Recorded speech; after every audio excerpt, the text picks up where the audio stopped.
బగలూరు main road Kattigenahalli narcotics control bureau zonal office, ఇది కర్ణాటక బెంగళూరులో ఉంటుంది. దాంట్లో కేటీఆర్ గారిని లోపలికి పంపించేటటువంటి వ్యూహం మొదలైంది.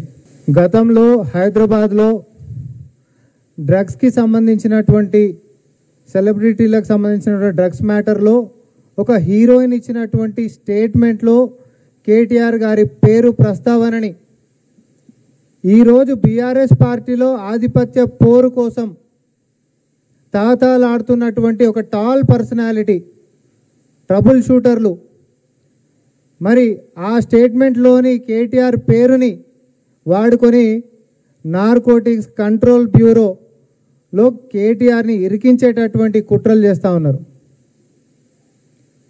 కుటుంబంలో నాకౌట్ మ్యాచ్లో ఒకరు బయటికి వెళ్ళిపోయినరు, ఇంకొకరు మాత్రమే మిగిలిరు కాబట్టి వాళ్ళను కూడా బయటికి పంపించేసేటటువంటి వ్యూహాన్ని ఈరోజు బీఆర్ఎస్ పార్టీలో చాలా జాగ్రత్తగా ముందుకు సాగుతూ ఉన్నారు. అప్పటి కేసులో ఆ స్టేట్మెంట్లో ఉంటున్నటువంటి పేరుతోటి ఎప్పటికైనా భవిష్యత్తులో ఇరకాటంలో పెట్టొచ్చు అనేటటువంటి దురుద్దేశంతో తద్వారా రాజకీయ లబ్ధి పొంది ఆ పార్టీలో ఆధిపత్యానికి వచ్చి పార్టీ పగ్గాలు చేతబట్టాలనేటటువంటిది నెక్స్ట్ కాంపిటేటర్ అయినటువంటి టాల్ పర్సనాలిటీకి మాత్రమే ఉంటుంది. కాబట్టి ఈ కుట్రల పాపం ప్రపంచానికి తెలియకుండా చేస్తామని చెప్పి అనుకుంటున్నట్టు, కానీ దురదృష్టవశాత్తు అన్ని విషయాలు బయటకు వస్తూనే ఉంటాయి. నాకు తెలిసి ఈ వేదిక మీదకించి మేము చెప్తున్నటువంటి దాంతో కేటీఆర్ గారికి కూడా తెలుస్తుందని మేము అనుకుంటా ఉన్నాం. వాళ్ళకు ఉంటున్నటువంటి అంతర్గత పోరుతోటి రేపొద్దున ఎప్పటికైనా కేటీఆర్ అనేటటువంటి వాడే పార్టీ పగ్గాలు చేతపడతాడు.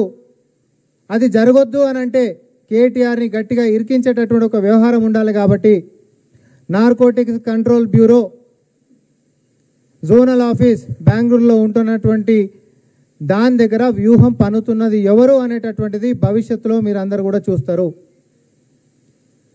ఇది ప్రజల ముందు మేము పెట్టదలుచుకున్నాం.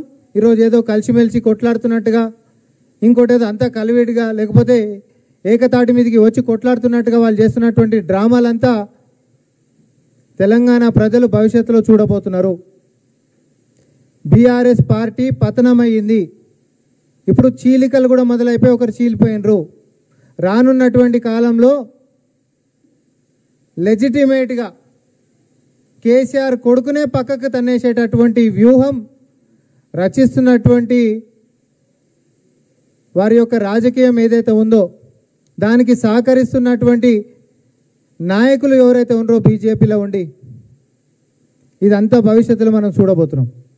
ఏది పరువు నష్టం దావాలని లేకపోతే ఇంకోటని నోటీసులతోటి డ్రామాలు ఏందో నాకు అర్థమవుతలే. మరి నిజంగానే చిత్తశుద్ధి ఉంటే బీజేపీ దీని మీద లోతుగా విశ్లేషించి దాని మీద ప్రజలకు ముందుకు వచ్చి స్పందించాలి, దాని యొక్క వైఖరి ఏంటిది అనేటటువంటిది.